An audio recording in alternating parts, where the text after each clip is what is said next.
few weeks ago, I got to participate in the Hawaii Marathon. Now, if you don't know, a marathon is 26.2 miles. Now, I have a question for you.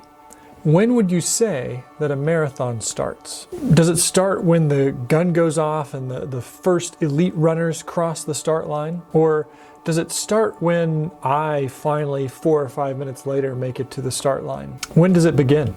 Now, if your answer was that the marathon starts 700 miles earlier, then you'd be correct. You see, there's a misconception about marathons. They're not really 26.2 miles long.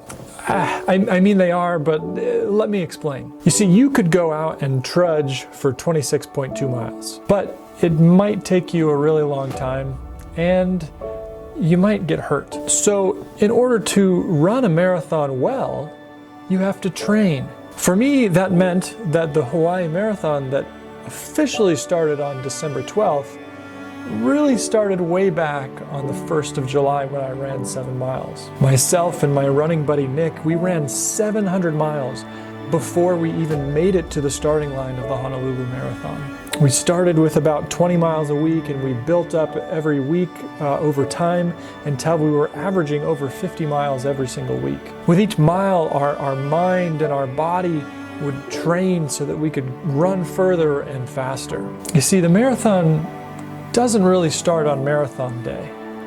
It starts when you start training. In this week's lesson, you read about Peter and the apostles facing persecution and standing up for God.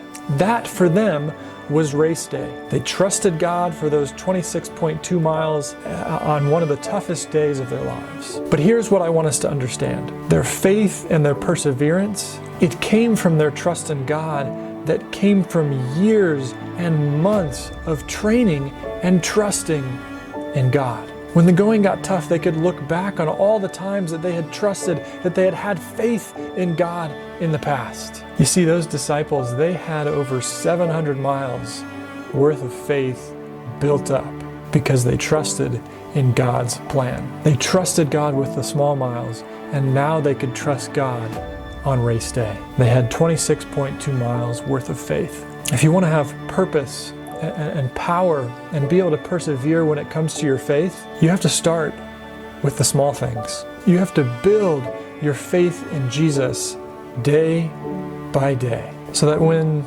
those big trials come, you will know that God's kingdom and His promises will be with you to the very end. And like Peter, may we believe and say we must obey God rather than men. The race doesn't start on race day. It starts today. What are you training for?